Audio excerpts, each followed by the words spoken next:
Alright! Isang maganda at mapagpalang araw sa ating lahat mga kababayan, Luzon, Visayas at Mindanao. At sa sulok tayo ng ating mundo, sana ay nasa mabuti tayo na kalagayan at walang sakit-sakit ang lahat.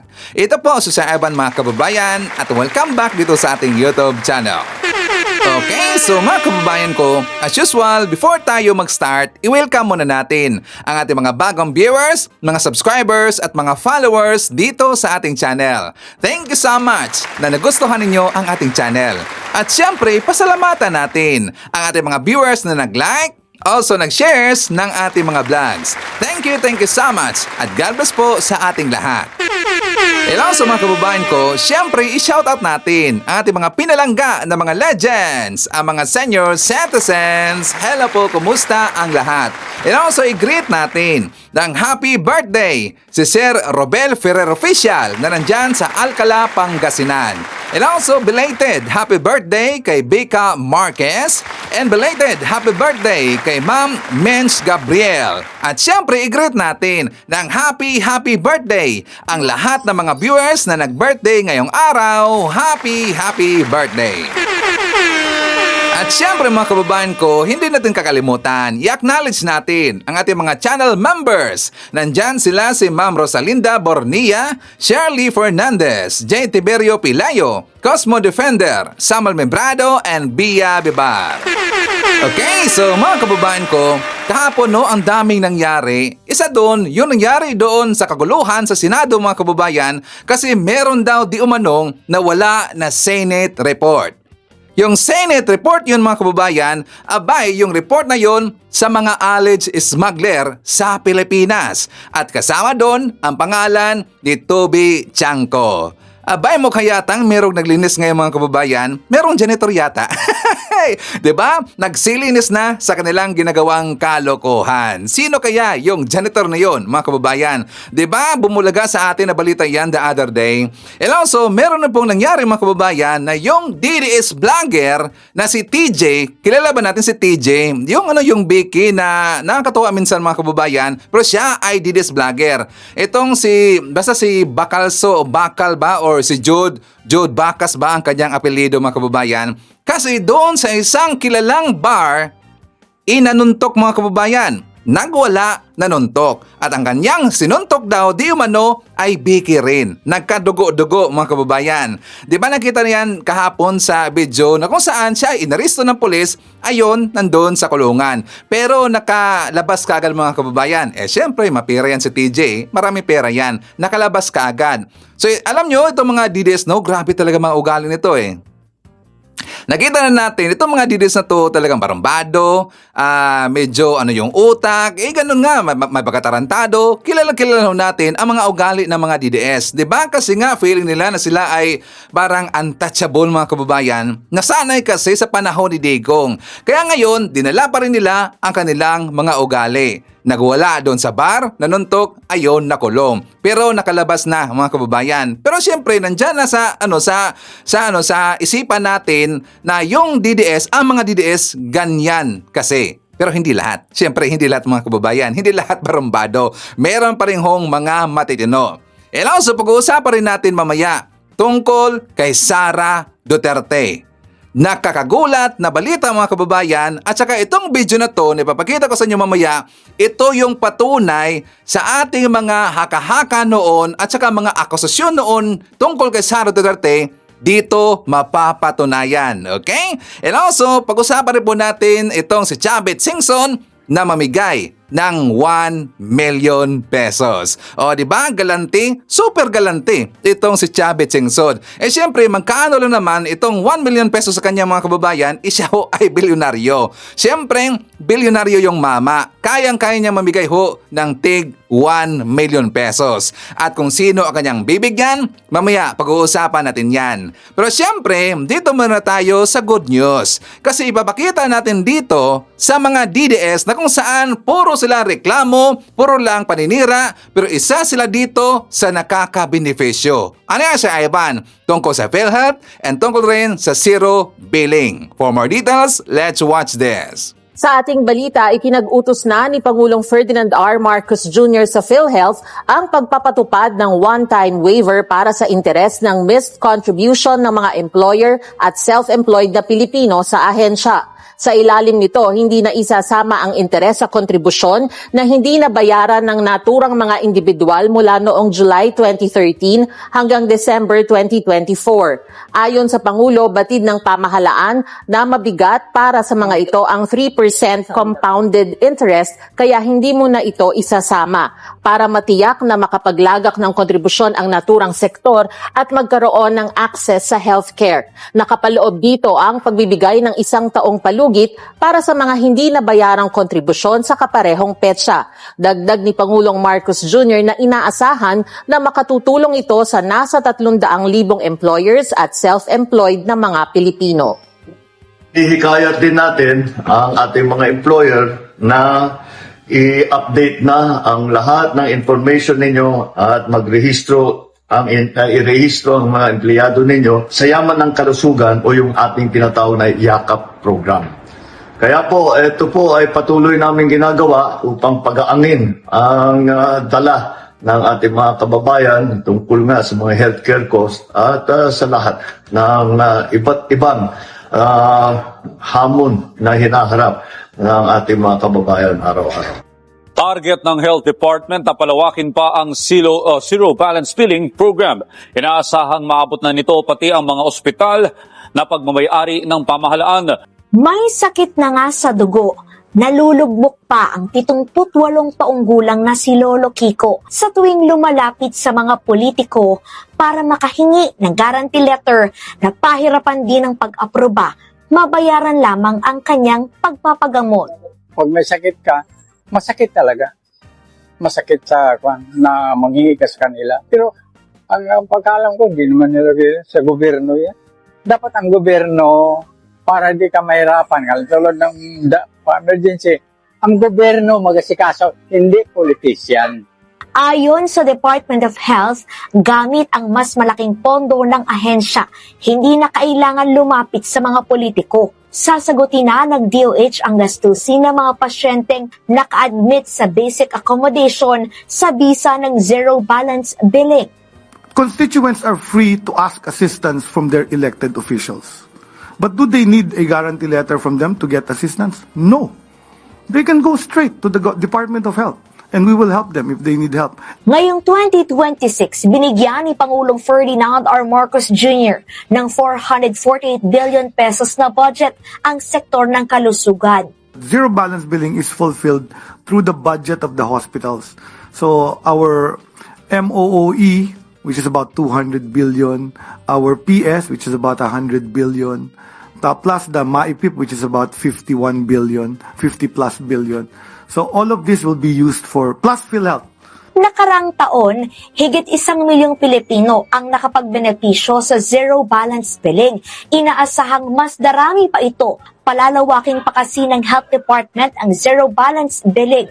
Kung dati, mga pasyente lamang sa higit 80 DOH accredited hospital ang maaring makapagbenepisyo sa naturang programa na kumakargo sa lahat ng gastusin ng pasyente. Palalawigin na ito ngayon sa mga ospital na pagmamayari ng mga LGU o lokal na pamahalaan. For LGUs that have level 2 and level 3 hospitals, ito yung mas complex procedures and higher cost of care. Sila yung gagamitin nating pilot.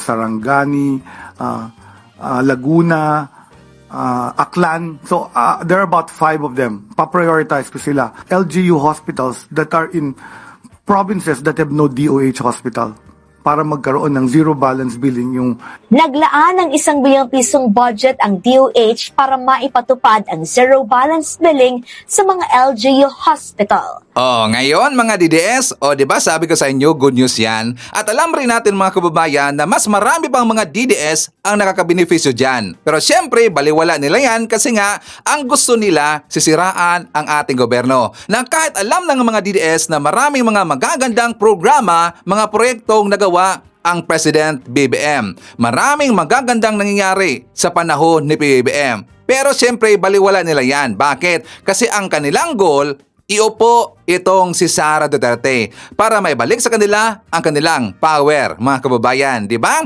Sakto ba si Sir Ivan, mga DDS?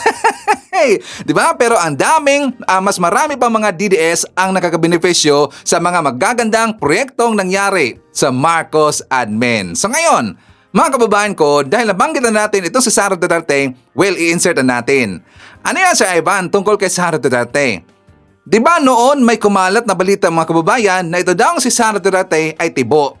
Yung gusto niya yung babae kaysa sa lalaki. Kasi nga merong lumabas noon ng mga balita-balita, kumakalat na daw ang laging pinag-aawayan daw ng kanyang asawa, itong si Mans Carpio at saka itong si Sara Duterte, ay babae daw, mga kababayan.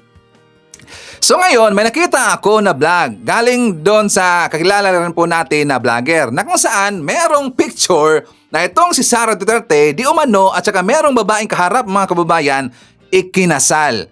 Last 2017 daw, mga kababayan. Ito ang ating ebidensya. Guys, meron akong ipapakita sa inyo. Ito ay dumaan lamang sa aking wall. Totoo pala yung si Inday Sara ay ikinasal sa kapareho niyang babae. Hindi ko lang alam kung sino ang babae o lalaki sa kanila. Nung ano pa raw sila ikinasal, 2017. Pakinggan natin itong babae na nagsasalita. Pakinggan natin siya. Magtatanong po sa amin kung totoo po yung bali-balita that ako po at saka si Inday Sara Duterte, the Vice President, got married a long time ago. Kinasal kami noong June 2017. Totoo po yun, but ang tagal na ho noong 2017 pa po. So, totoong kasal ho kami. And, yun po. Something you should know on a Thursday. God bless you. Ay yung mga ibang gender tulad ng mga LGBTQI ay mabagyan din sila ng proteksyon ng batas sa kanilang mga partners at sa kanilang mga relationship. Nagtatanong po sa Pero siyempre, kapag tatatungin natin, itong mga dides, mga kababayan, i-deny nila yan. Kasi doon pa nga lang sa mga comments sa video na yan, na kung saan na i-vlog ng ating kakilalang vlogger, abay todo ho, deny ang mga DDS. Hindi nila matanggap, mga kababayan. Tapos sabi pa nila, yung video daw ay EI daw yung video, mga kababayan. Diba? Siyempre, ipagtatanggol nila ito si Sara Duterte. Pero kung ganun talaga si Sara, mga kababayan, well, wala problema ho yan. Diba? No problem ho yan. So, bakit naman yan pagtatakpan ng mga DDS kung talagang ganyan ho ito si Sara? Kung siya ay tibo, kung ang gusto niya ay babae, nagmamahal siya ng babae, anong problema dyan? Wala nang problema eh. Diba? We are open country. Open na open ho yan sa Pilipinas. Walang problema. Ang problema kasi, mga kababayan, itong nagtatanggol sa kanya. Ang mga DDS, todo deny. In denial pa rin. Bakit? Kasi ayaw nilang matanggap na ganyan si Sara Duterte. O, di ba? So dahil napag-usapan na natin ito si Sara Duterte, mga kababayan, isumpay natin. Bisaya, isumpay. Ituloy natin. Tungkol sa mga lumalabas na mga survey rating kay Sara at saka kay President BBM. Diba? Trust rating, mga kababayan. Naalala nyo ba? That is a week ago yata yun, mga kababayan. Diba na call out ko dito yung si Malotikia ng Publicos Asia? Kasi kahapon, mga kababayan, nagpalabas na rin ho ng survey. Kasi nga, diba, sabi ko na ang Publicos Asia, ito ay hawak ni Malotikia. Siyempre, siya yung may-ari ng Publicos Asia na siya ay maglalabas ng survey rating, trust rating, performance rating, ano pa na rating na yan, every first week of the month. Mostly. Pero not every month, mga kababayan. Sure na sure tayo, after 3 months na naman, maglabas ng survey rating itong Publicos Asia. So ngayon, di ba nanawagan ako, kinulat ko si Malotikia na sabi ko na yung inilabas na survey rating na net rating, mga kababayan, ng SWS is -3 kay President BBM. How about kanyang puhalan or palabuan, mga kababayan, na ni Malotikia? Hanggang lumabas yung survey rating din ng Pulse Asia, which is -15, mga kababayan. Ngayon, lumabas na rin ang survey na isinagawa ni Molotequia sa Publicos Asia, which is negative 27, mga kababayan. O, diba? Hindi talaga nagpakabog si Molotequia. Negative 27. Ang taas ng lundag, no? Isipin nyo sa SWS, negative 3, mga kababayan. Dito sa Pulse Asia, negative 15. At dito kay Molotequia sa Publicos Asia, negative 27. Kung titingnan natin ang trend, mga kababayan, nakakaduda. Diba? Nakakaduda ang trend. Unang-una, meron bang survey rating na negative, mga kababayan? Mga DDS, meron bang survey rating na mag-negative? I don't think so. So dito sa inilabas ng tatlong survey firm na yan, mga kababayan, nakaduda talaga eh. Ang ibig sabihin, destabilization ang kanilang ginagawa. Ito ay distraction, mga kababayan. Ito ay malaking paninira sa ating gobyerno at kay President BBM. Sino kaya ang nasa likod ng mga survey rating na yan, mga kababayan? What do you think? Sino kaya ang nasa likod ng mga survey rating na yan? Nakaduda talaga eh. Kasi lahat ng mga ipinag-iingay ng mga DDS gusto nila na matanggal sa pwesto si President BBM at saka sisiraan nila. Diba? Pati nga si Chavez Singson, ano ang sabi niya, mga kababayan, na dapat na daw mag-step down sa pwesto si President BBM kasi wala na daw sumusuporta sa kanya, mga kababayan. At kapag hindi daw aalis sa pwesto si President BBM, ang solusyon daw, mga kababayan, according kay Chavez Singson, na one-time, big-time rally daw. O, diba? Nakaduda talaga eh. Hindi kaya si Chavez Singson ang nasa likod ng mga survey rating na ito, mga kababayan? Nakaduda talaga eh. So ngayon, ipapakita ko sa inyo itong vlog ni Jam Magno. For more details, let's watch this. Nyo bumitiw sa pwesto ang mga taong nasa pwesto dahil hindi yung sinusuportahan nyo ang problema kasi ang taong sinusuportahan nyo, binigyan nga ng pwesto, nang gagago naman ang mga Pilipino. And gusto nyo idamay kami? Gusto nyo bumitiw ang mga matitino para lang bigyang linaw ang para maging sakim kayo? Enough with the hypocrisy. My God. Ang problema kasi dito sa Pilipinas, ang mga banal-banalan, yun naman ang grabe.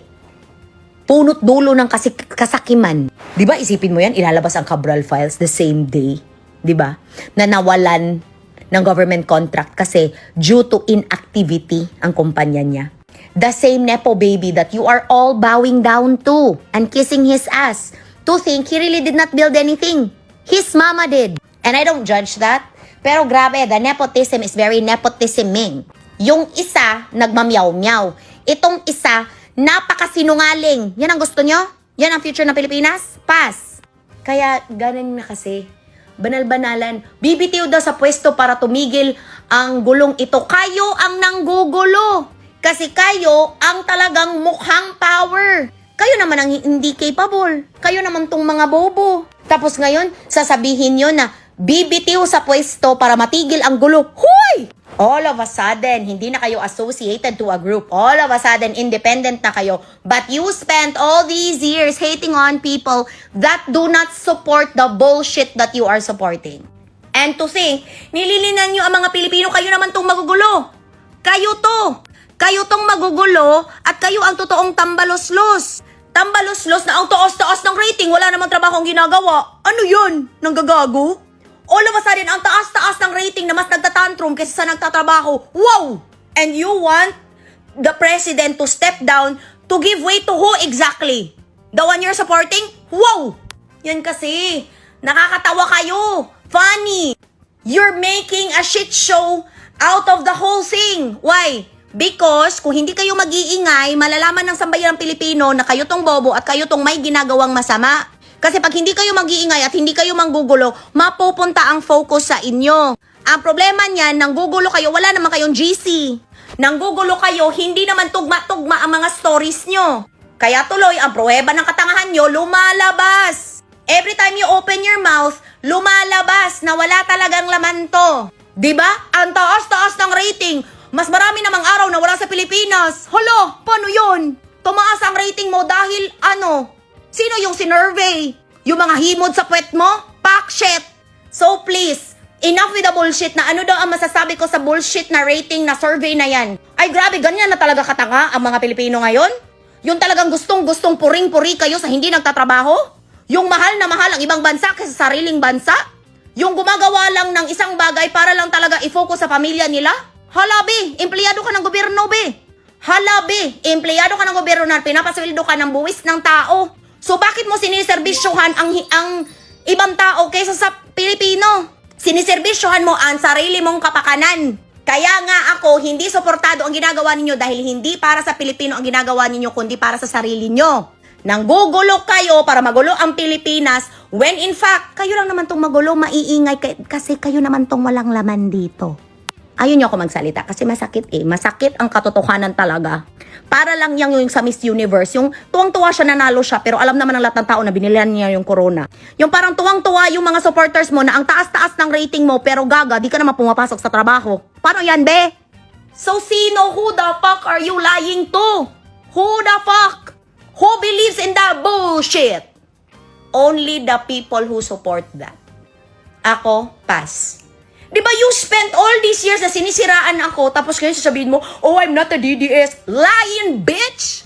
DDS ka! DDS ka at gamit na gamit mo ang mga DDS sa panlilin lang mo, tas all of a sudden, I'm so independent, I don't want to be associated. Lying, bitch! And I'm gonna call you on your lies. So, paano yan ngayon? Di ba? All of a sudden, hindi ka na DDS. Oh, bakit? Eh, di ba nga, naging relevant ka lang naman dahil dyan? O di ba ginamit mo yung pangalan ko? Galit na galit ka sa akin for 3 years kasi wala akong ginagawa sa'yo para lang talaga mapakita kung gaano ka kadutartard. Tapos ngayon, di ka na DDS? Uy, baka ako ng animal nga bayot. Kaya yan. Ayoko magsalita kasi nakakatawa pag nagsalita ako kasi lumalabas talaga that you are lying pieces of bullshit. And when they fry you, the bullshit will just reek the air and fill it with everything that you are lying about. Like one, your capability to lead this country. Because if we are going to trust somebody who is not PRRD, we will go to the shits. Because imagine that you are hailing somebody who is not working. You are hailing somebody who is not working when in fact the reason for their existence is to work and serve the Filipino people. Nang onsa dili besh. Mas na pa may gamit ang artista. Mas na pa may gamit ang mga tao nga actual nga nagtrabaho. Pero dili, kay gusto bi sa Pilipinas, kung kinsa tong gihimod sa puwet, kinsa tong grabe ka, oh my God, amazing. Paglili sa background, to arata ng sala. O niya, all of a sudden, you want us to ignore the actual proof because we have to believe whatever it is that you say as if it was the Bible. Oh my God, gamit na gamit nyo ang Diyos, eh di ba minumura nyo?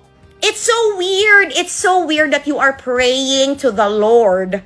But it is yung mga tampalasan niya, iran mo ginuusin yung animal. And you want us to support that? You want me to support that? Pass! Kaya now, it's so funny. It's so funny watching the news. Oh my God! We are hailing people who meows. We are hailing people who have built nothing. Ang dapat palapakan, ang mama. Kaya ang mama, ang ihangyo sa presidente, nga tagaan og bilyones ang iyahang anak. That's nepotism, just in case you didn't know. Ako, I don't mind political dynasties for, in fact, dapat, mas maayo ang mga anak kaysa sa papa, kanak pakpak o anak.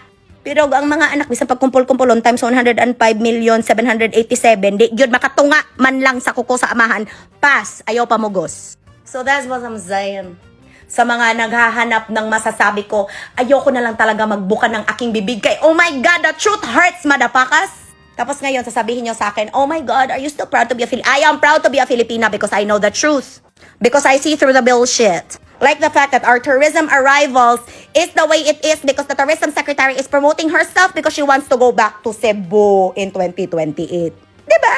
We are paying these people with our taxes but all they are doing is serving themselves. Sound familiar, motherfuckers? That's what? You want me to support that? Pass. I am going to blame whoever is in charge. Diba? May in charge. O, diba? Ifo-force mo na may kasalanan ang walang kasalanan kahit wala namang pruweba kasi pasok sa narrative. Kasi para sa'yo, di ba, sumusunod ka sa narrative. Be, yung narrative, be, kahit grade 2, basang-basa na, it's a lie. Pero yun kasi ang problema ng mga Pilipino. Gusto sa drama. Gusto sa theatrics. Gusto sa drama. Kaya nagagamit ang mga emosyon ninyo laban lang din sa inyo. Di ba? All of a sudden, ang panawagan, magbitiw sa pwesto. Wow! Magbitiw sa pwesto ang maayos na nagtatrabaho na iniinsulto nyo. Pero ang iniinsulto nyo, hanggat mamatay kayo, mas nagtatrabaho pa kaysa sa idolo nyo. O ano? Sige, negative 3 daw ang presidente. Wow! Did he ever miss work? Did he ever miss work despite what you have been doing since day one? He has not missed a day of work. How many days have your idol missed work because she was somewhere else gallivanting? Because she was somewhere else talking shit about the Philippine government that she is actually a part of. That's why I'm pissed. Because I supported that bullshit. Because I support that na dapat, di ba, kaya pinapanalo para walang away, tas ngayon manggugulo and you want us all na madamay kami dyan? Heck, fuck no. Kaya ngayon, Pilipinas, gising-gising din pag may time. Na dapat ini-impeach ang mga tao na talaga namang ka-impeach. Ang dapat, kinukunan ng pwesto ang mga tao na binigyan niya ng pwesto ng maayos, tapos nang gagago na nasa pwesto na. Kasi hindi akba sa gusto nila ang nangyayari. Hindi yan public servant, brat yan. At ang mga spoiled brat hindi dapat binibigyan ng power kasi namimihasa. Kaya please lang, no? Para maganda ang skin, para good ang presence ng 2026, accept the reality that power will never fit whoever wants it the most. Yamiran ka sa power, parang si Lord. Yaks! Ayaw namin sa'yo. Pwe! Ingat! O, di ba? Wasak. Sir Ivan, sino ang binanatan doon ni Jam Magno? Kung hindi nyo naintindihan mga kababayan, ang kanyang binanatan doon, una, si Muka Oson, Tio Moreno, si Kiko Barsaga, Leandro Lebeste, at saka si Sara Duterte.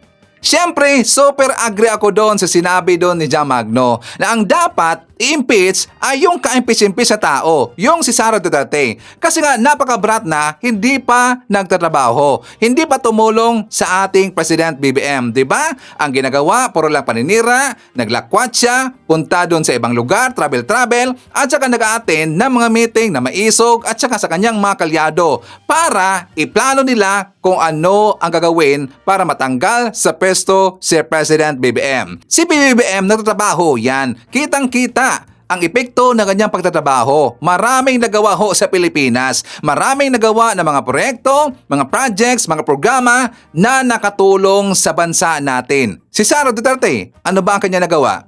Wala, puro lang paninira. So tama si Jam Magno mga kababayan, ang dapat i-impeach yung ka-impeach-impeach. At tungkol naman kay Muka Oson mga kababayan, binanatan niya kasi ang sabi ni Muka Oson doon sa kanyang post na nakaka-proud pa ba daw ang pagiging Pilipino. Nakaka-proud pa ba daw ang pagiging Pilipino? Siyempre proud na proud kami kasi hindi kami nagbibenta ng laman. Ano ba yun? Hey, ano si Ivan? Siyempre, tao yan ni Banat Bay Diba? Tauhan yan ni Banat Bay si Muka Oson. Alam natin ang history ni Muka Oson, diba? Ano ang sabi ni Nino Barsaga? Diba? Tungkol doon sa kanilang pagpasok doon sa Malacanang na sa panahon ni Digong daw di umano. Diba? Merong mga ginagawang kalokohan. Kaya nga diba atat na atat sila na tatanggalin sa pwesto si President BBM at para mahawakan ulit ang power ni Sara Duterte kasi nga para makagawa na naman sila ulit ng kanilang kalokohan, ng kanilang kalaswaang ginagawa doon sa Malacanang mga kababayan, di ba?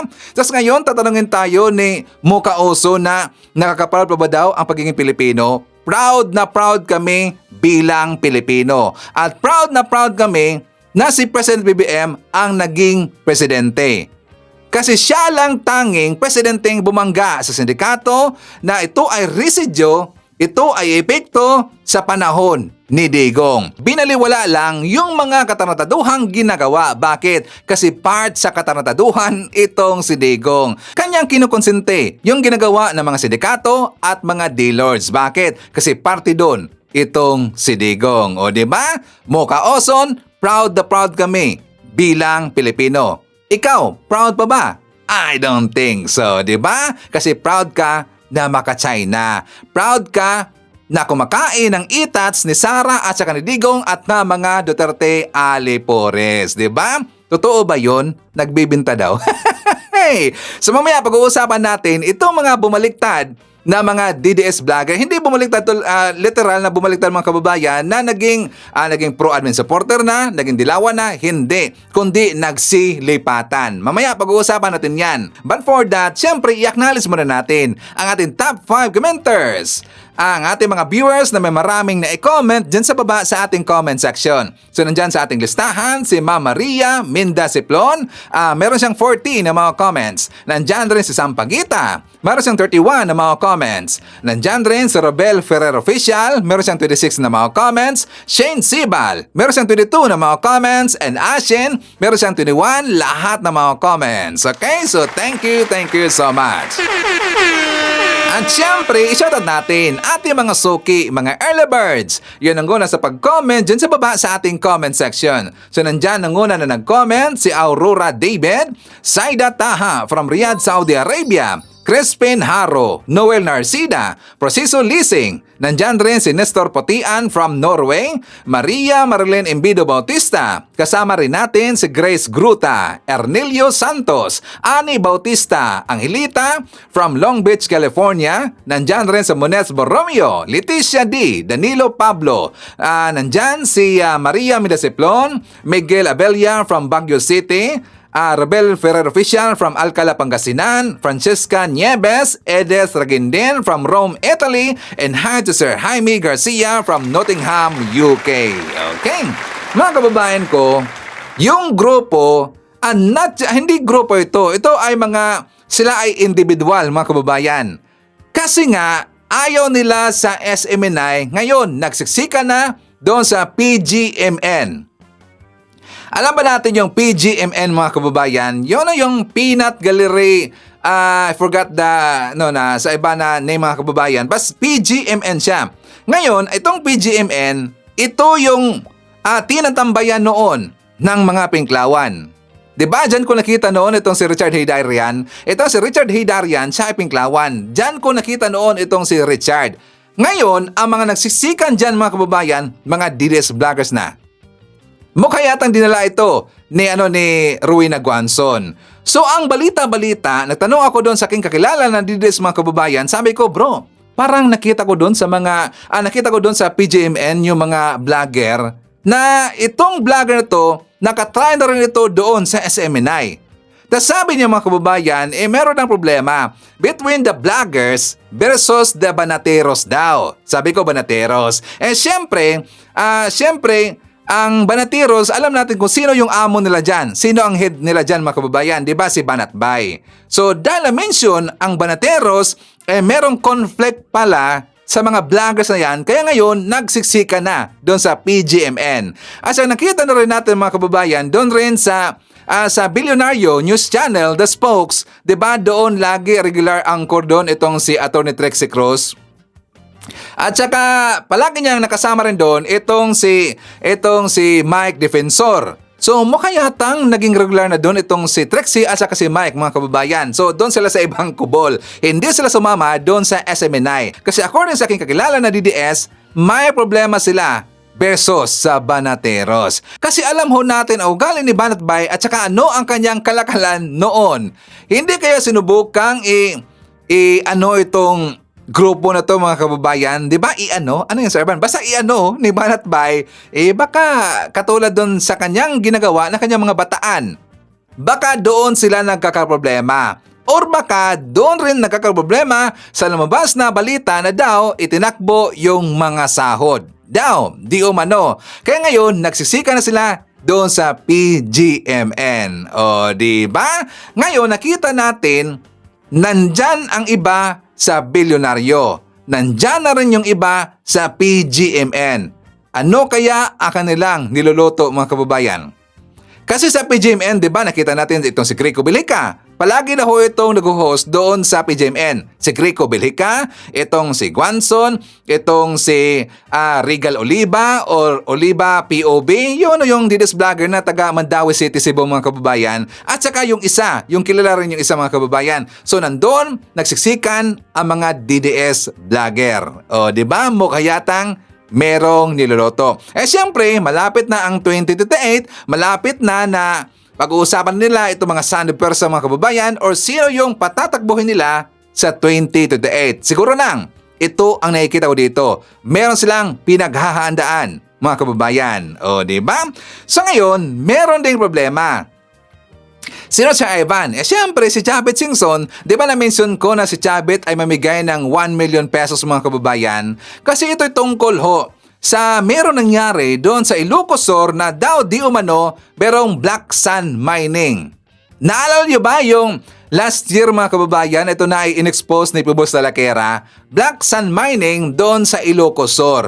At saka, siyempre, konektado ito doon kay Chavit Singson. So ngayon, si Chavit, tatatarin yan ng kaso. At kasama rin sa kaso yung tungkol sa black sand mining, mga kababayan. So ngayon, ang sabi ni Chavit Singson na siya daw ay handang mabigay ng 1 million pesos kung merong makapagbigay ng information or merong makapagturo na merong black sand mining doon sa kanyang lugar. Kaya handa siyang mabigay ng 1 million pesos, mga kababayan. Ito ang balita.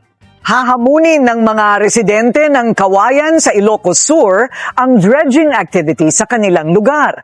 Kasama sa kanilang planong kasuhan si dating Governor Chavit Singson. Mula nang inumpisahan ng Isla Verde Mining Corporation ng dredging sa Barangay Poro, Kawayan, Ilocos Sur at Santa Ilocos Sur, sinalubong na ito ng mga protesta ng mga residente. Pero may mga residenteng tikom ang bibig dahil daw sa takot. Pwede namin kayo ma-interview? Sir, ayaw po namin. Sorry. Bakit? Hindi po. Hindi po. Kasi mahal po namin ang buhay namin. Ay, ganun. Mahirap na po. Mali pa yung mga anak namin. Base sa pananaliksik ng Bilyonaryo News Channel, May 2024, nag-umpisa ang dredging sa bayan ng Kawayan at Santa Ilocos Sur. Ang pinakalayunin daw nito ay malinisan ng Abra River para maiwasan ang pagbaha sa dalawang nasabing bayan kasama ng Vigan City at Santa Maria. Ang mga nabubungkal na buhangin at iba pang mineral ay dinadala sa reclamation area sa Maynila. What people in Manila tell us who are within the neighborhood of this reclamation area in SM, uy, nandito na Ilocos Sur. They would tell me, bakit naman? Yung lupa ninyo galing sa Ilocos Sur, nandito na, dinadala na ito sa SM. So, nandito ng Ilocos Sur. May kita ang mga LGU sa dredging, pero hindi raw matiyak ng mga residente kung magkano dahil ipinagkakait umano sa kanila ng mga kinaukulang tanggapan ang mga impormasyon tungkol dito. Naniniwala si Atty. Cordero at mga residente na hindi lang simpleng dredging operation ang isinagawa, kundi black sand mining. Ayon sa mga eksperto, matindi ang magiging epekto ng black sand mining sa turismo at kabuhayan ng mga residente. Bukod dyan, banta rin ito sa kalikasan. Sa pahayag ng pambansang lakas ng kilusang mamamalakaya ng Pilipinas o pamalakaya dahil sa seabed quarrying o dredging, nasira ang mga coral reef at iba pang yamang dagat kaya madalas umuuwing walang huli ang mga mangingisda. Naging talamak din daw ang coastal erosion. Dahil dito, ang mga apektadong residente magsasampa ng kaso sa ombudsman laban sa mga opisyal ng Ilocos Sur na nagbigay ng pahintulot sa dredging operation. More inclined to file a plunder or a graft and corruption case against these local executives who have allowed dredging and black sand mining in the affected areas, which has caused damage to the income of the people in the area affected, and as well as the residences, because the environment itself, because if you go now to these places, well, once there was a seashore, there are no seashore. Kasama sa kakasuhan si dating Governor Chavit Singson dahil siya umano ang pasimuno. Patunay daw ang aktibong pakikibahagi ni Singson sa mga dialogo para kumbinsihin ang mga residente na payagan ang dredging. Sa mga naunang panayam sa mga local radio station, itinanggi ni Singson na may black sand mining. Kung totoo na may black sand mining, pagbibigay akong premyo sa inyo 1 milyon. 1 milyon ang premyo nyo. At lahat ng mga Singson na nakubo, mag-resign lahat kung may black sand mining. Nitong December 22, pinawalang bisa ang Memorandum of Agreement sa pagitan ng Isla Verde at DNR Region 1 dahil dito ay nahinto na ang dredging operation. Natuklasan kasi ng DNR ng operasyon ng Isla Verde ay nasa labas ng aprobadong river dredge. Diba? Handa siya makapagbigay ng 1 million pesos kung merong magtuturo na merong black sand mining na nangyari doon sa kanilang lugar, mga kababayan. Diba? Handa siya mabigay ng 1 million pesos. So, ang sigurado dito na makakuha ng 1 million pesos, mga kababayan, ay si Pibos Talaguera. Bakit? Kasi si Pibos, diba, napakita niya sa atin yung video na hawak niya, ebidensya na merong nagba-black signing doon sa lugar ni Chavit Singson. Diba? Pinakita pa yan sa video ni Pibos Talaguera, mga kababayan. So si Pibos ang makakuha ng 1 million pesos. So may mga ebidensya, alam yan ng residente doon sa lugar ni Chavit Singson na merong black sand mining, mga kababayan. Pero yung mga residente kasi doon, itakot na takot kay Chavit Siyempre, hindi basta-basta na tao si Chavit. Powerful, mga kababayan, maraming pera, bilyonaryo yan, siyempre maraming koneksyon. Kaya maraming takot kay Chavit doon sa kanilang lugar. Kaya ayaw nilang magsalita. Ibuti na lang may mga taong nagmalasakit at handang banggain at saka i-expose ang ginagawang kalokohan ni Chavit Singson, di ba? Alam niyo si Chavit, mga kababayan, ang sarap pitikin talaga kasi wala siyang pakialam. Wala siyang pakialam kung ito ba'y nakakasira sa kalikasan as long as siya ay magkakapera, mga kababayan, di ba? Wala siyang pakialam. Ang iniisip lang niya kung paano magkakapera. Ibuti na lang tatatarin ng mga kaso itong si Chavit Singson. At tungkol doon sa kanyang kaibigan, nananawagan sa AFP at saka PNP na makaklasa na at saka hindi na susuportahan si President BBM. Ito ang banat ni General Browner doon sa grupo ni Chavit Singson. For more details, let's watch this. Kaya po ako nagtataka kasi bakit po yung ibang mga kababayan natin nananawagan sa Armed Forces of the Philippines na makialam?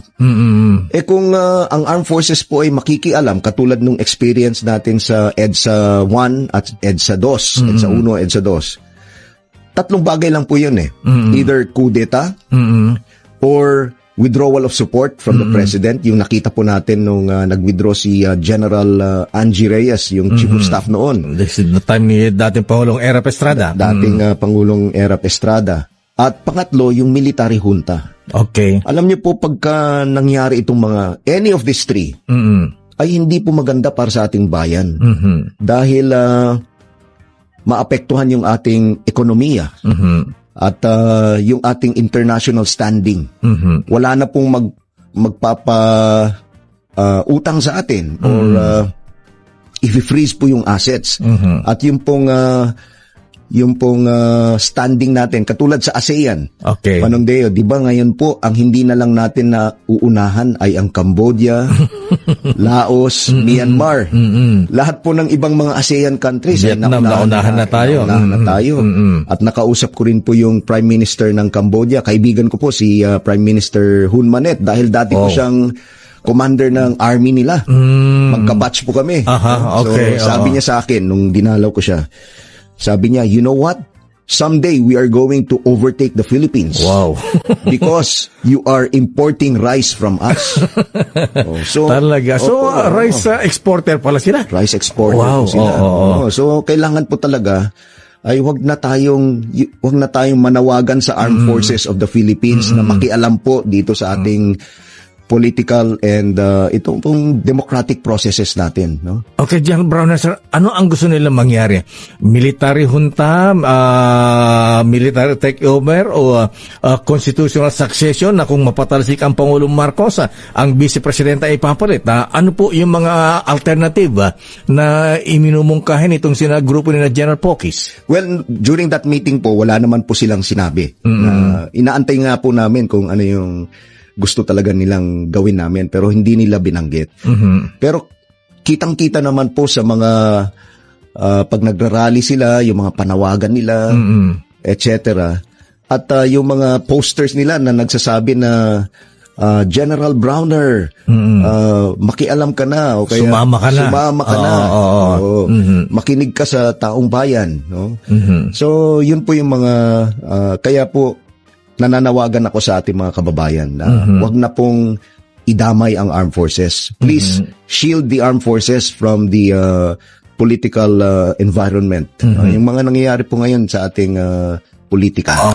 Di ba? Yan ay hindi maintindihan ng mga dides mga kababayan at yan ay hindi rin naintindihan ng mga alipores ni Digong kasi ang gusto talaga nila kung paano makuha ulit ang power. Wala silang pakialam kung masisira man ang gobyerno ni President BBM, masisira ang ating ekonomiya at saka magkakaproblema ang relasyon ng mga investors. Diba? Wala silang pakialam kasi ang gusto lang talaga nila kung paano iupo si Sara Duterte. Yung gonggong na yon, wala namang utak yun eh. Diba? Kitang-kita na ho natin sa kanya mga press con, sa kanyang interviews, lalo na kapag ambush interview mga kababayan. Kasi every time meron siyang ambush interview, so may simplang lagi. Makikita natin kung ano talaga itong si Sara Duterte. Di ba? Walang pakialam talaga eh. Kaya buti na lang nasalita na ito si General Bronner. Mga DDS, sana ipasok nyo yan sa inyong kukote ang sinabi ni General Bronner Jr. Okay? So anyways, before tayo mag-jump sa ating next topic mga kababayan, well, siyempre kasama rin natin. Nandyan si Tinkerbell Fel Macabato from Toronto, Canada. Nandyan rin si Shirley Risman from Ohio, USA. Hi to Tony De Los Reyes. Nandyan rin si Erlinda Arenas from San Pablo City, Laguna. Eva Narita from Japan. Josephine Gallego. Ashin from Greece. Evelyn Garcia. Adura Gloria. Nandyan rin si Rosemary Comendador. Marie Usta. Lita Arboleda. Nandyan rin si Ray Magno. Virginia Suetos, Yolanda Talastas, Ninita Omale. Kasama rin natin si Christy Socaldito, Toby Rogers, Lucy Rivera, and hi to Angelita Holsanger. Okay, so mga kababayan ko, ipapakita ko sa inyo ang vlog na ito. For more details, let's watch this. Ano bang masasabi mo doon sa mga pinag-uusapan namin ngayon dito na trust rating ng Pangulo na sinasabi nga ng ilang mga survey company mababa daw ang lumabas. Naniniwala ba kayo sa survey company na nag-survey na mababa talagang trust rating PBBM? Ayun nga, hindi nga kami naniniwala kaya gusto namin malaman kung ano yung iyong pananaw naman. Kasi kung ako yung tatanungin guys, syempre 'di ba, nakikita naman natin na hindi naman nagtatrabaho ng maayos itong ating vice presidente. Laging nasa ibang bansa. Hindi nga nagsasalita tungkol sa pangkalahatang issue ng bayan. Laging si PBBM ang gustong makita, laging si PBBM ang laging uma-attend. Tapos malalaman natin may ganun klaseng palang survey na nag-i-exist. Sino yung respondents nila dyan? Sino yung tinanungan nila? Diba? Ang balita ko is sa Mindanao ito nagpa-survey itong si Stratbase. Ano nga asahan natin? Siyempre, location nila yan. Ganito kasi Baluarte. yan. Ganito kasi yan, no? Kung sino kasi ang nagpa-survey, yung kasi ang kailangan paboran ng survey company. True. May bayad eh. Siyempre may bayad yun. Negosyo. Negosyo nga kasi, no? So kung negosyo yan, alam nyo na kapag kung sino nagpa-survey, sino nagbayad sa kanila para mangumisyon, di doon papabor yun. Alangan naman na si Mima ang nagbayad, gusto nyo pumabor sa akin yung resulta. Siyempre hindi papabor yun. So ganun ang nangyari sa survey na ginawang moro-moro ng kulto ni Duterte. Kaya nga sabi ko nga from the beginning, pagbanat pa nga kagad nila, talagang pang mind conditioning na kagad. Ang balita ko na same strategy yung ginagawa nila nung panahon ni PRRD Yung pagpapainit ng pangalan ni PRRD noon. Yes. Same strategy ginagawa nila ngayon. Ganito kasi yan. Kailangan nilang gawin lahat yung mga bagay na yan. Hindi lang yung pagsasalita ni Pookie. Pookies. Sorry. Pookies. Hindi. Kasi may katunog hindi. Wag plural. Pookies. Wag singular. Sorry. Plural. At saka si Chavit Singson, magkakasabay yan, magkakasama. Bakit kanyo? Kung inyong matatandaan na matagal ilang buwan din nating inaabangan at mangyayari na nga sa susunod na buwan, yung pagsasampa ng impeachment complaint ulit. Or pwedeng ituloy yung impeachment trial naka-archive. Na naka-archive ni Sara Duterte. So ngayon, ito yung pinaka-the best nilang dapat gawin. Yung hadlangan, i-mind condition ang isip ng mga Pilipino nating kababayan dahil nga nanganganib talaga si Sara. Ikalawa, ang tanong dyan kasi, bukod kay Sara, wala na silang magiging contender na iba. Hindi naman po pwede kay Baste, takot yun. Baliday nga di ba? Barbie, di ba? Natakot nga kay General Torre. Hindi naman din pwede kay Pulong. Lahat ng pokpok yata sa kanya dumadaan sa Davao City. Di ba? Listahan. Hindi totoo naman may camera, merong bugaw na nagsalita. Ano pa ba? So ano iisipin natin bilang isang makapangyarihan sa Davao, mga kababayan ko, malamang pwede niyang diktahan na lahat ng pokpok sa akin muna dadaan. Ganon, di ba? Di ba? Hindi, ito real talk. Oo. Pero sabi ni Pulong ayokong tawaging congressman. Putik bakit?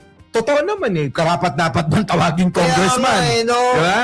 Kung narinig ka. Itutuloy ko yung naratibo ko ngayon, itong mga ito, wala nang contender ang mga kulto ni Duterte na itatakbo bilang presidente sa darating na 2028. Kasi itong pinapangarap na ilang taon na gusto nilang mangyari na maagaw ang pwesto ng ating Pangulong Bongbong Marcos bilang presidente, malabo na yon.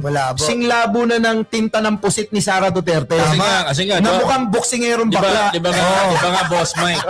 Di ba nga Boss Mike nung pagkapanalo pa lang ni Presidente Bongbong Marcos at tumaupo. Kinukuntsaba pa nga kayo ata ni naalala ko lang, kinukuntsaba pa kayo ni Maharlika na magpalabas ng di ba? Kasi yun talaga kaya nga ako na turn off Alam nyo, sa totoo lang, yung sinasabi nila na unity team, party tayo dyan. Pero hindi tayo naging parte sa mga bobot, mga tanga na mga sumama sa kulto ni Duterte na mapanlinlang. Biktima kami ng panlilinlang ng grupo na yan. Kaya ang sinasabi ko rito, kung may magsasabi ng totoo, kung gaano ka tarantado tong grupo ni Sara Duterte, kami yun. Kaya nga, kasi pinagpaplanuhan nila na talagang 2 weeks pa lang, pababain na si Presidente. Yes. 2 months naman. 2 weeks kasi nakarating sa amin yun. Kaso nga lang, sineminar pa nga kami sa Ilocos, kaya sabi namin nung, putya, walang maglalabas niyan. Delikado yan. Buti hindi ka na-influensyahan, Boss Mike. Bakit? Pares ba kami ng utak nung si Maharlika? Tingnan nyo si Maharlika, wala nang yan. In fairness, naglabas ng fake news na naman ng Gaga. Ayan, speaking of fake news. Naglabas ng fake news ang Gaga. Dinabaliktad ulit ngayon.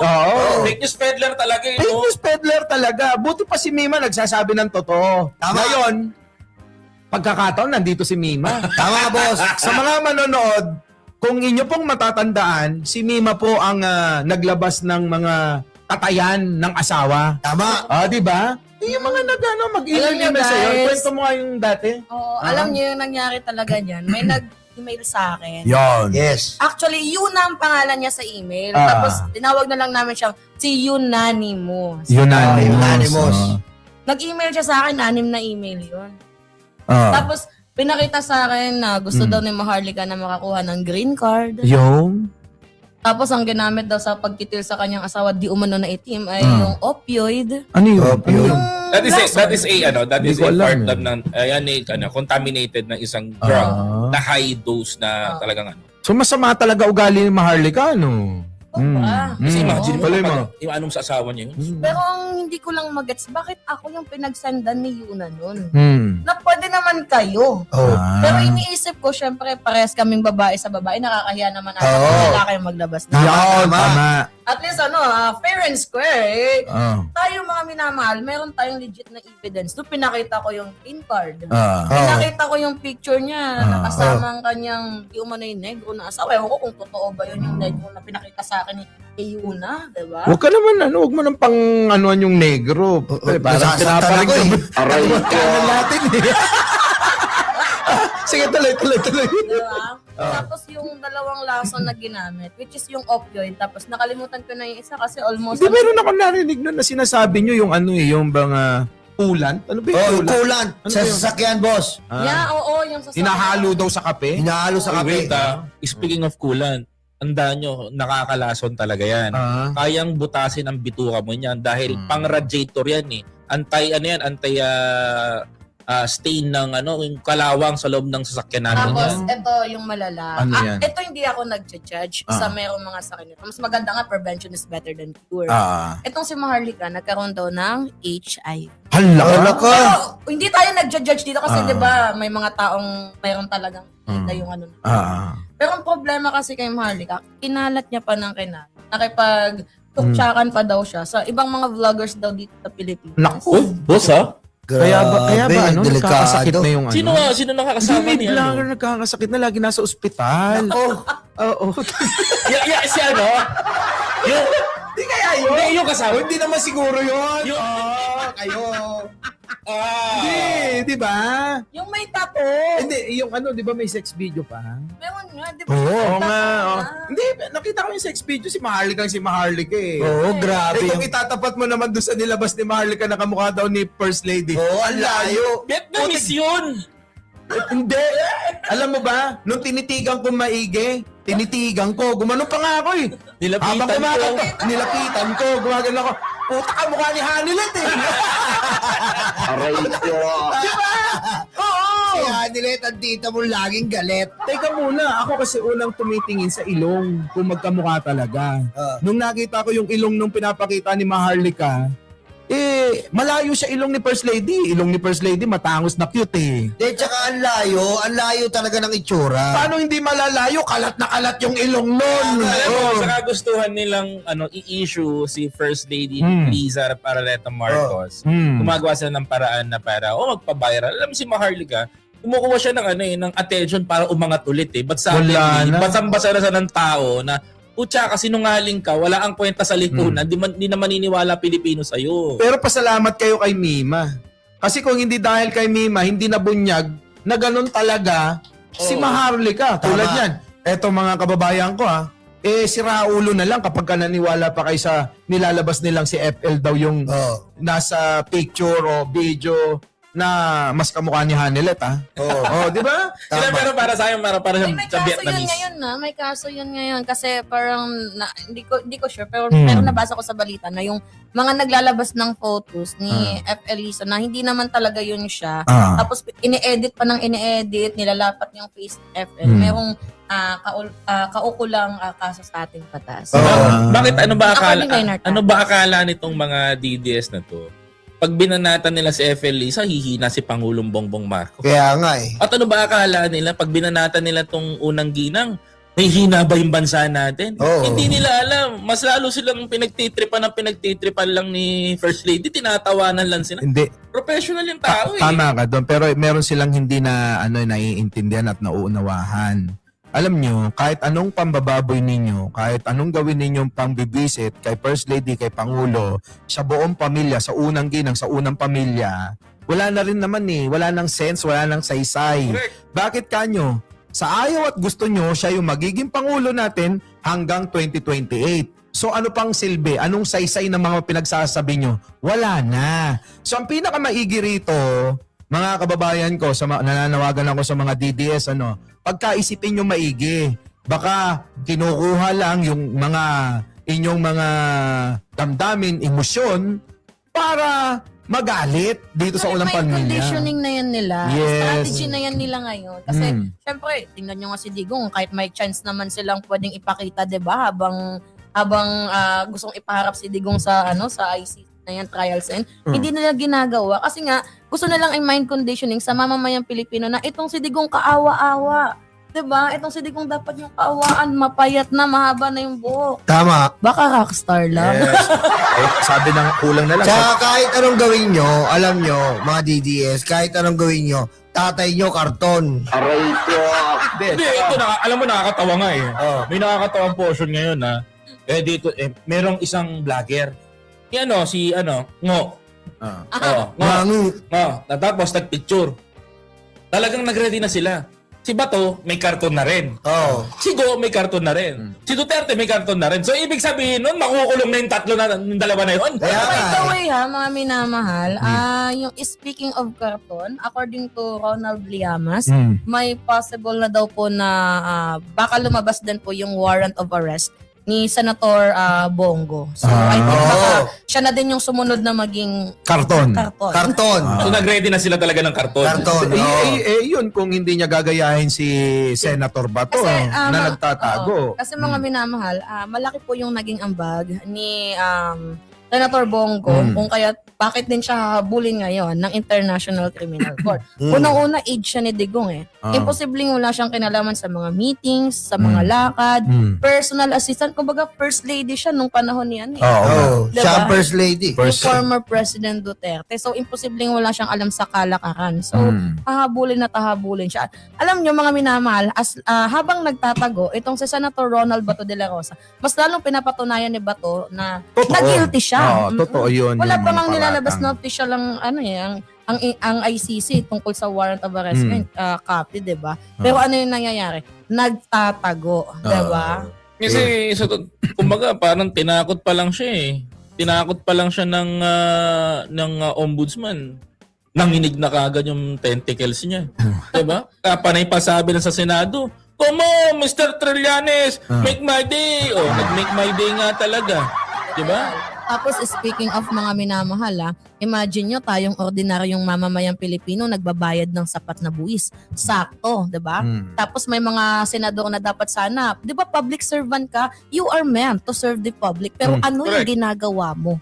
'Di ba? Nagtatago ka, parang hindi naman ata tama 'yun. Tama. 'Di ba? Sana 'di ba yung sinabi ni ni former Sen na tanggalin na lang si Bato para maging prese. Antayin natin July. 'Di ba? Para Natin maging July. prese yung filean ng ethics complaint yung si Senator Ronald Bato de la Rosa. Hindi sa panggigipit pero kasi hindi naman siya nagtatrabaho hindi niya deserve yung position na yan. Magrereklamo si Marcoleta niyan. Bakit ka mo? Hindi, sagutin niya na lang yung hanapin si Gutesa. Hindi nga, na kay Martin Romualdez na daw. Ay, tahimik tayo. Yun ang sagot nila. Paano namin mahanap? Tinatago na nga ni Martin Romualdez. Hindi ako naniniwala na tinatago ni Martin. Na nasa maleta. Oo, na nasa maleta o et cetera, kung ano pa man yung nila.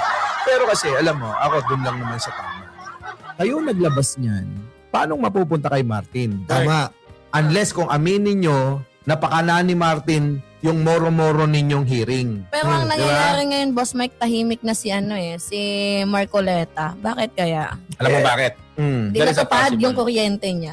Liban din sa hindi natutupad yung kuryente yung pinangako niya sa taong bayan, inililihis nila yung kwento para ma-focus kay Martin. Kasi may tama may tatamaan talaga si Senator Marcoleta tungkol dun sa falsification of public documents sa pinirma ng abogado. May tulog siya doon. At saka yung pandaraya niya doon sa kanyang Comelec. Sose. At saka sa Salin. Sa Comelec. Yun na nga. Ang dami niyang tatama kaya nananahimik yung tao, hindi bumibira. Diba? Dapat. Yan nga dapat ang pinag-uusapan ng taong bayan ngayon Kaya ako naman nasabi na magagalit si Marcoleta. Wala na siyang katropa. Ubus na. Ubus ang Duterte Black. Hindi, yung ulo ni Batok, ubus. Diba? Si Marcoleta, bayag na nga yatang tanggalin yung tawag yata doon, sombrero, diba? Pero, ayan na nga, nandyan na. Hayaan na natin na lalabas ba o hindi, di ba? Mamaya kung anong masabi ko. Eto naman, anong magagawa naman? Eto naman etong lumalabas ngayon na etong nababahala ang pagkababala. Dahil itong si Amy ay January 15, in-expose niya na maaaresto na raw ang mga senador na umit o nagnakaw ng pera ng taong bayan. Itong si Amy parang nanggagalaiti daw dahil ba't daw puro senador at hindi daw yung mga congressman ang talagang ipakulong. Hindi bang klase talaga to si Amy na akala mo napakalinis, may sabit-sabit naman. Kung ibig sabihin, tirahan ng Congress, tas tirahan ng Senado ngayon. Pero sa balita, hindi naman ganon. Ganito yan Ito kasing si Amy na mahaba-baba na hindi ko alam kung saan nagpapa-skincare na parang ang kanyang package na kinukuha para sa skincare sa mukha Combination. Alam niyo yung combination? Combination niya. Combination ng Botox, filler, at saka formalin. Aray ko. Grabe naman yun. Sa St. Peter Hindi totoo. Pang St. Peter yan Hindi. Alam mo, minsan ginagamit yung formalin para ma-preserve yung mukha. Natutulog na ba yung mukha niya? Naagnas na ba? Bakit Hindi. kailangan i-preserve? Titigan mo. Lapitan mo. Makikita mo talaga parang bababa na lahat yung balat eh. Grabe, no? Madami Diba? kasi Boss Mike ngayon ang nag-aantay daw. Na, bakit wala Ganito pa daw yan. nakukulong? Seryoso seryoso. Bakit kasi si Manang Aimee nagpabida-bida na pinangunahan niya? Tama. Alam mo Kasi dapat ang palasyo ang unang magsalita Pero dyan. totoo ba? Pero totoo ba na mayroon siyang bagman? Sabi daw. Pero tapusin mo muna ako dito sa issue ni Nyulo. Doon sa bakit niya nilalabas na eto daw sila Joel Villanueva na di ba merong jowa daw yan na bata? Batang-bata, may pa-condo pa. Tsaka may panegosyo. May panegosyo At package. tsaka may skincare clinic pa yata. Skincare clinic. Oo. Baka doon nagpapagawa si Manang Aimee. Nako. Pero hindi naman 'yon. Balikan natin uli. Sino pa? Si Jinggoy Estrada, Ramon. si Ramon Revilla. At meron pang iba. Binay, At meron pa. So ngayon, ang tanong ko, bakit ikaw ang unang naglabas niyan? Ano ang pakay mo? Anong intensyon ni Manang Aimee? Bakit ikaw yung unang naglabas? Di ba dapat ang Yussi Claire na tagapagsalita ng Malacanang ang unang magsasalita o kaya yung PCO secretary na si nagngangalang Dave Gomez. Tama. Di ba? Bakit si Manang Aimee? Ano ang intensyon? Kayo, ano unang isipin nyo? Para Nagpapabida. Ako para makalusot siya, baka makatama sa isip. Sa akin, eto yan. Pasikat. Ito yan sa akin, no? Para bang binibigyan niya na ng signal yung mga binanggit niya na magtago na kayo kasi A15, sasampahan na kayo ng kaso. Tama. Yun yung sa akin na para bang, bakit mo inunahan, di ba? Nakita daw niya eh. Meron na daw talaga eh. So, ibig sabihin, etong proclamation na ito, etong salita na ito, itong balita na ito, hindi ito galing sa palasyo. Baka sasabihin na naman ng mga DDS sabi ng palasyo, sabi ni Pangulo, sabi ni Yussi Claire Castro na may makukulong sa A15 uli. Tapos baka mamaya wala na naman, isisisi na naman sa palasyo. Di ba? So baka dalawa yan. Maaring totoo, maaring hindi, nagpapabida-bida, at kapag hindi nangyari, sisirain na naman ang palasyo. Ako lang gusto ko malaman if sangkot ba itong si Senator Aimee sa any corruption sa loob ng Senado. Lahat naman ng mga nandyan, di ba posibleng nga? walang lagay. Pero gusto ko lang din paalam sa iba. Sana usisain din nila ng tao na to. Sabi nga nila di ba nung nakaraan, meron daw bagman si Manang Aimee na siyang magsasalita, pero wala namang lumabas. Ngayon, eto, yung anak naman niya na dating governor ng Ilocos Norte, na-issue din sa ang tawag nila wish list sa DPWH. 500 million? Mahigit. Almost half Malaki yan, ibiro yung pera na yun. Dapat naman kasi, either totoo yung sinasabi ni Aimee Babalina na may antena sa baba. Hindi nawawala ng signal yan, boss eh. Hindi nawawala ng signal yan kasi meron siya antena sa ilalim ng baba niya Pero napag-uusapan lang naman, okrayan lang naman to. At least nakinig siya sa akin. Kasi nung nakaraan, na press con niya, yung ilong niya tabingin Ngayon mukhang pinarenovate na diba? Dati diba, yung ilong nun nakatagilid pero ngayon dumiretso na. Oy, congrats Nakinig Pero I think, lihis mo tayo ng slight kasi yung sinasabi ni Manang Aimee na parang yung go signal niya na daw. I think nakikita niya naman yan ata sa magiging investigation ng ombudsman pati ng DOJ. Kasi may preliminary, ito na sila sa preliminary investigation. Sunod dyan, i-issuehan na sila ng, kung may probable cause, pag meron, issuehan ng warrant. After ng warrant, dalawa lang din naman yung daan. Mag-post ng bail or makukulong. Kung bailable. Kung walang bail yun. Kung walang bail yun. Yari na. Pero ito kasi, merong konting kasinungalingan yung sinasabi ni Manang Aimee. Ang sinasabi niya, bakit daw Senado lang? Para bang nagiging paniki na, no? Si Manang Amy, but Senado lang. Hindi po, mga kababayan. Yan po ay isa pong kasinungalingan sapagkat nga po, abay patuloy po ngayon na iniimbestigahan itong nagangalang Edwin Garjola. Isa rin Malaki yan. halimaw ito na kontratista. Oo. Ang Batangas. Oo. At etong mga taga-Benguet na nagngangalang Eric Yap at kapatid. Oo. Ngayon Yung mga halimaw na Oo, mga halimaw sa pork talaga. barrel. Oo, na mga best friend ni Pulong na mahilig sa pokpok. Di ba? Ngayon, eto nakakababayan ko. Lahat yan sabay-sabay na iniimbestigan ngayon. 10 ng kasama rin po yung pinsan po ng Pangulo. 'Di ba? Bilang respeto kay Mima Alicia, kasama po si Martin Romualdez sa iniimbestigahan. 'Di ba? Ay yung Ano ang mga minamahal? ang tanong ko, yung ba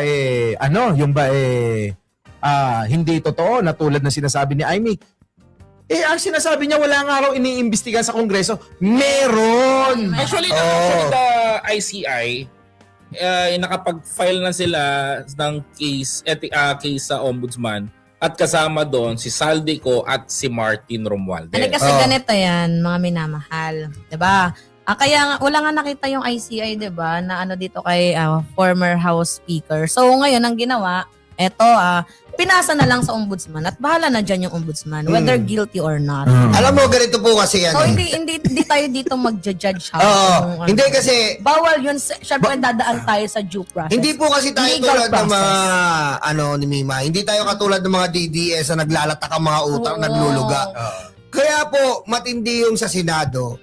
Kasi ganito po. Sa Kongreso, sila po yung contractor. Di ba? Sinasabi nga nila, contractor. Sa Senado po, ang dikit po nila ay mga sekretary ng DPWH.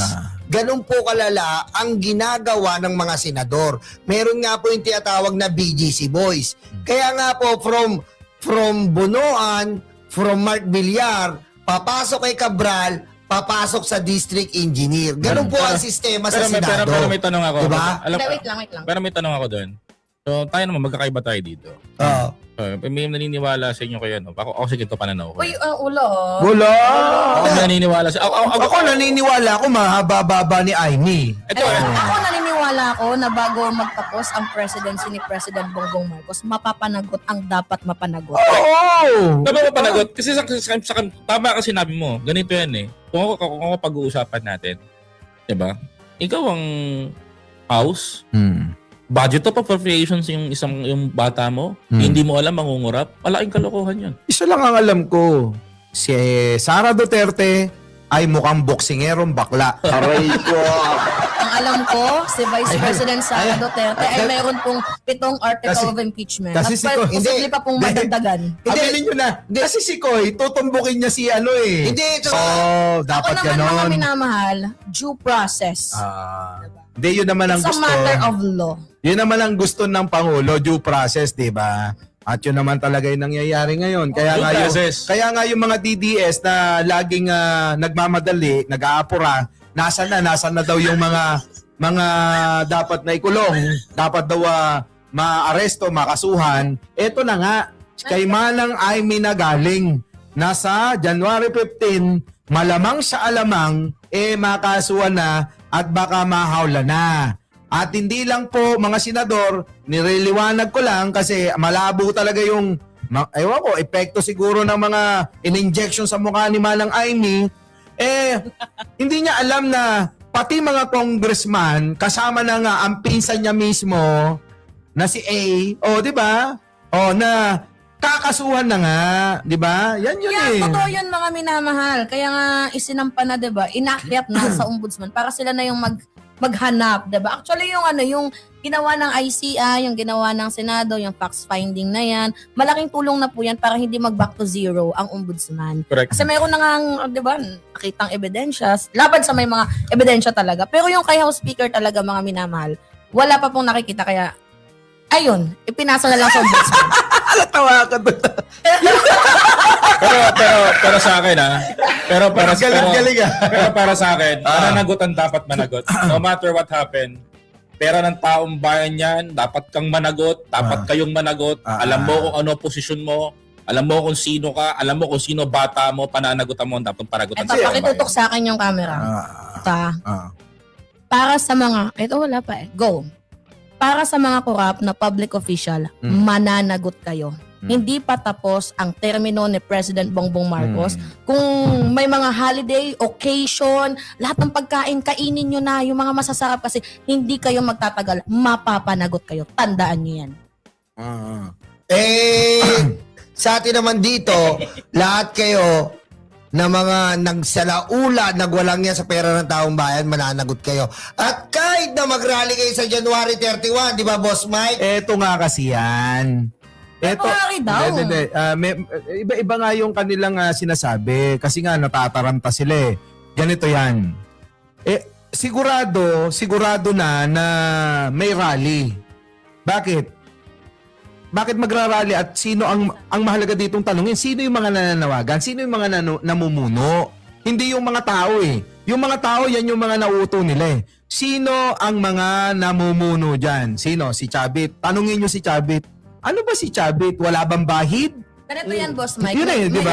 Meron akong ikukwento sa inyo. Kasi sa panahon din ni former President Aquino, si Chavit Singson, meron siyang pinapapirmahan tungkol sa lupa na hindi napagbigyan. So yun yung naging reason kung bakit inaway niya itong si Aquino, tapos ginawa niya ng issue itong si Ramil Madriaga. Oo, 5 yung sinampang kaso ni Chavit Singson dito kay Ramil Madriaga. Actually dapat nga magpasalamat pa itong si Chavit Singson dahil tinulungan siya ni Ramil Madriaga para ma-reach out itong si former President Aquino. Ngayon ang nangyari, dahil hindi nga siya napagbigyan, dahil yung lupang gusto niyang papirmahan ay galing pala sa mga patay na mag-asawa, mayroon palang issue, nalaman ni Andy Bautista. Ngayon, ang nangyari, dahil hindi siya napagbigyan sa kanyang hiling, ginawan niya ng issue itong si former President Aquino na humihiga daw sa napakadaming dolyares. So sa madaling yan ba yung lupa sa Metro Walk? Pasig. Metro Walk. Sa madaling salita, kung totoo yung sinasabi ni Mima, talagang etong si Chavit, pagka may hindi nagustuhan, gagawa ng propaganda. Nakikita ninyo mga minamahal, yung ginagawa ngayon ni Chavit Singson na pagpapalaganap ng kung ano-anong issue kasi President Bongbong Marcos daw yung mastermind. Alam mo, lumaban ka na lang sa patas na usapan. Kung sa tingin mo na meron kang nakikitang issue, idaan mo sa impeachment, ipa-impeach mo. Korte, demanda mo. Tayo, hindi yung maghahanap ka pa ng mga vloggers di umano na tagto 25,000 per hour. Diba, mga kabataan na ang balita, ano daw doon? May sinabi sa akin si Koy. Yung 2 DDS vlogger nga daw, mag-asawa pa yun eh. Oo, tama. 80,000, 100,000, sabing ganun. Kahit walang views. Kahit walang views. Diba? Yan kasi kalakaran nila doon. Ngayon, kaya meron kukunin nila. Kasi ang value sa kanila noon is magge-generate yan in sa perfect timing. So yun ang expectation nila. The more na marami silang makuha, at least hindi bumabanat sa kanila. Kaya maliit o malaki pa yan. Pero ito sa mga vloggers din dyan, na kung talagang totoo yung prinsipyo ninyo, hindi kayo madadala sa ganyang halaga, malaki man yan or maliit. Kung mahal nyo yung taong bayan, hindi kayo magpapauto sa ganyang klaseng sentimo. Anong gusto nyo mangyari? Karma? Magkaroon kayo ng karma pagdating ng panahon? Oo nga. Isasakripisyo nyo yung yung tawag dito, isasakripisyo nyo ba ang future natin para lang sa ganyang halaga? Tama. Kaya kami, 500,000 lang kami. Hey!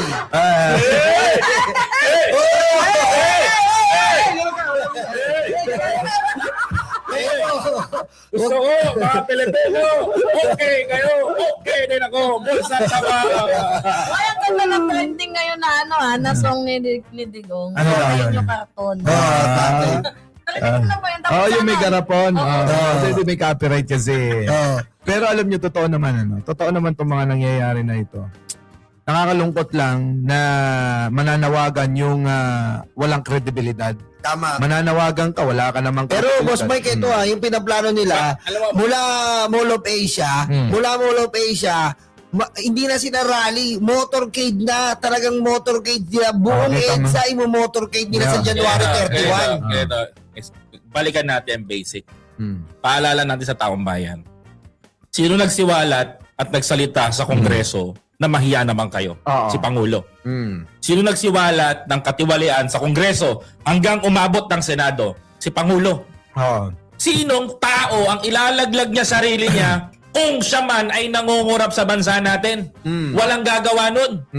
Kaya sinasabi ni Manong Chavit Singson, isang malaking kalokohan, isang malaking katarantaduhan, walang katotohanan at naggumagawa lang ito ng gulo upang mapagtakpan ang kanyang mga pagkakamali, lalong-lalo na sa bansa natin at sa lipunan. Yan ang dapat malaman ng taong bayan, basic na basic. Hindi natin kailangan na nasabayan yung nila. Utu-utu na lang ang sasama sa rally at sa motorcade nila. Hindi, pera-pera din. Ano ka ba? Bukod sa may mauto, syempre may negosyo na din yan eh. Hindi, pero kumakalat kasi yung litrato na larawan daw ni Chavit Singson na namumudmud na ng mga nire-recruit na daw na sasama sa mga rally nila. So ngayon, mag-iitim ba tayo? Ulit na naman. Itim. Mag-iitim ba tayo doon? Ito sa akin, opinion ko lang. Opinion ko, no? Unang-una sa lahat, sabi ko nga kanina, sino ba yung mga nananawagan? May kredibilidad ba? Ikalawa, kung ang plano nila, yung plano nila na pagmamotorcade sa kahabaan ng EDSA, pahirap na naman yan sa mga inosente nating mga kababayan. Correct. Na ang nais lang naman ay magtrabaho at makapasok sa kanilang mga opisina para nang sa ganon mabuo yung sweldo. Pero etong mga ito, ewan ko kung bakit talagang desperado na, kaya kahit na makakaabala na sila, kahit na magagalit ang taong bayan sa kanila, ay itutuloy-tuloy pa rin nila yung kanilang nasimulan na nung nakarang taon pa, halos taon-taon, may buwan-buwan nilang ginagawa na pag-rarally. Hindi ko nga mag-gets, Boss Mike. Diba? Paulit-ulit na silang nagrarally, paulit-ulit silang nananawagan. Yes, may dumadalo. Aminado naman tayo dyan kahit Meron. kukonti. Kahit kukonti. 10 kasama pa anino. At least may dumadalo, no? Pero ngayon ang problema kasi, paulit-ulit yung kanilang narrative. So, simula pa nung hakbang ng Maisug hanggang sa nagkaroon ng INC rally. Tapos, alam naman natin yung mga dumadalo doon ay mga, diba, mga DDS din naman. Meron naman bago. May bago sila. Alam mo, boss. Alam niyo boss. kung ano yung bago? Yung pinapakita nilang hubad na larawan daw ni First Lady na kamukha ni Hanilet. Kasi ganito, boss. Hindi ko ulit-ulit yung narrative nila. Kung madagdagan man yan, yung mga scandal na lang yan. Kasi hindi naman sila sinusuportahan ng taong bayan. Hindi ba kayo nagsasawa? Hindi talaga magsasawa yung mga yan. Bakit? Unang-una, funded sila ng ibang bansa. China. Diba? Saan ka pa? Baka nga mamaya, kinukupit pa nila yung pondo na yun eh. Diba? Pero kung susumamuhin mo, kaya gusto nila pababayin si Pangulong Bongbong Marcos. The only way na mapababa nila si Presidente is yung kika-absuelto ng lahat ng mga tropa nila na sangkot sa corruption sa gobyerno. Tama. Kasi yun na lang naman ang paraan eh. Alam mo ba't nagkukumahog silang gano'n? Nagdo-double time kahit paulit-ulit yung narrative nila? Paulit-ulit talaga. Kaya na ginagawa yan. Kasi alam mo kung bakit, Boss Mike? Para pag dumating yung araw, nabababa man si PBBM, kung wari lang makuha nila yon, absuelto na lahat. Second, palapit tayo dun sa exciting part. Impeachment trial. Diba? Bukod sa impeachment, ramdam na nila yung mangyayari. Alam na nila yung papupuntahan hanggang 2027. Alam nila nababagsak sila ngayon. Nagkukumahog talaga sila kasi alam naman nilang bagsak na sila. Unang-una, wala nang mga senador sila.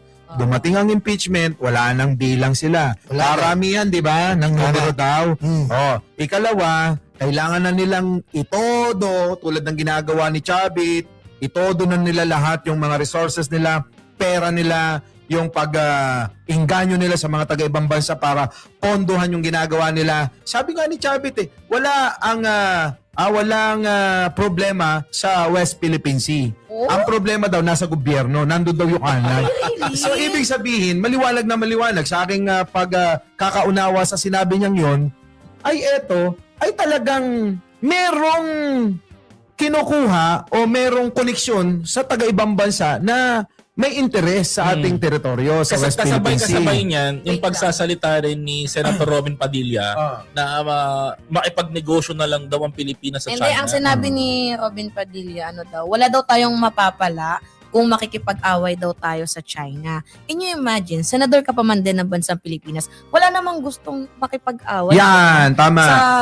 sa China. Wala namang gustong makipag-away sa China. Sino ba nakikipag-away? Sino ba nakikipag-away? Hindi na nakikipag-away. Ang atin lang ipaglaban ang ating soberanya. Sa atin yan. Kasi imagine na, may mga Pilipino tayong mangingisda. Diba? Ano na lang yung magiging hanap buhay ng mga yan? Kung pati ba naman, diba, sa sarili nating bayan, pagbabawalan silang mangisda, para tayong magnanakaw sa sarili nating bayan, okay lang ba yun sa'yo, Senator Robin Hood Padilla?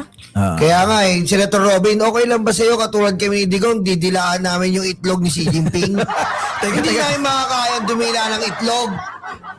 Okay, so kasama rin natin nandyan si Gakong Vlog, Bert Satrieva or Satrieva, Jade Ann Villarreal, nandyan rin si Julius Magapan Tumaka, Alicia Lig, Elmer Pinaranda, Ignas Maraon, nandyan rin si Iborde Crisostomo Big, Jose Buhay, Misay A. Castelio, Mecol Margox Ariunas, Lilia Estaneslao, nandyan rin si Boyeng Labro, and Depenyoso Indak, Rosemary Toledo Taal, nandyan rin si Melbourne Abiliana Bayo, Camlon Suto, Reggie Coruno, and Heights Renz Dolens. Okay?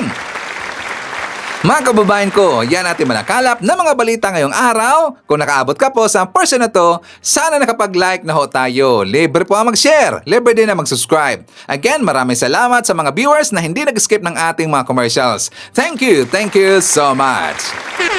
At before natin tatapusin ang ating programa ngayong araw, sana sabayan nyo si Sir Ivan para sa ating live messaging prayer. Aming mapagmahal na Diyos, sa araw na ito, buong pagpapakumbaba po kaming lumalapit sa inyo. Maraming salamat sa biyaya ng buhay, kapayapaan at pag-asa na patuloy ninyong ipinagkakaloob sa aming bayan. Iniaalay po namin sa inyo si Pangulong Ferdinand Bongbong Marcos Jr. Ingatan po ninyo siya sa lahat ng oras, sa kanyang paglalakbay, sa kanyang mga pasya, at sa bawat tungkulin na kanyang ginagampanan para sa sambayanang Pilipino. Ilayo po ninyo siya sa anumang kapahamakan, masasamang balak at panlilinglang. Bigyan po ninyo siya ng karunungan upang makagawa ng tamang desisyon, ng tapang upang ipaglaban ang tama at ng malasakit upang laging unahin ang kapakanan ng mamamayan. Palibutan po ninyo siya ng mga taong tapat, may integridad at may tunay na hangaring maglingkod. Idinadalangin ko ito sa pangalan natin Panginoong Jesucristo. Amen. So maraming salamat mga kababayan, and I hope to see you again on my next video.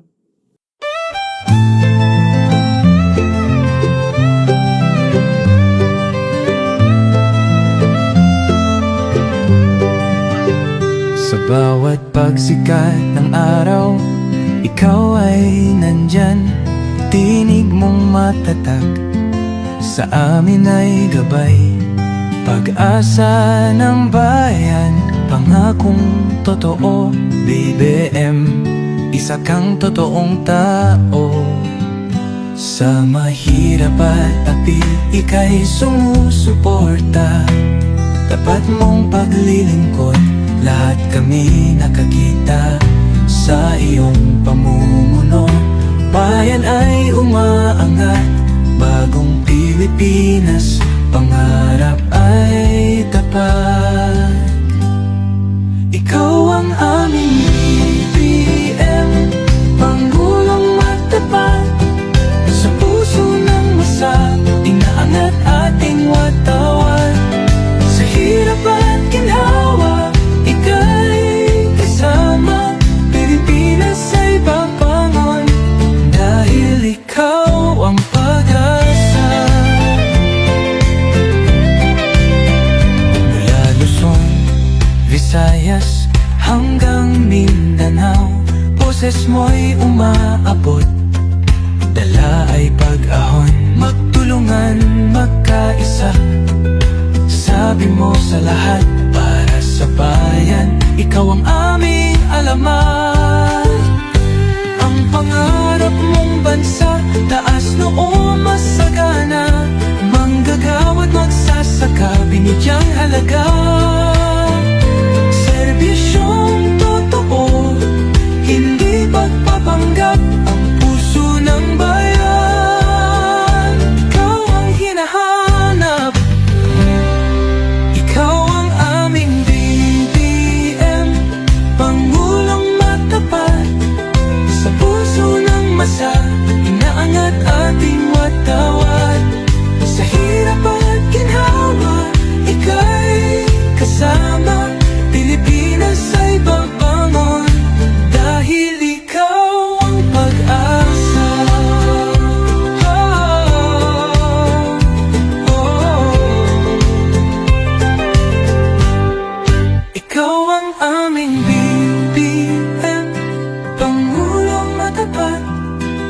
Sa puso ng masa, inaangat ating wataw.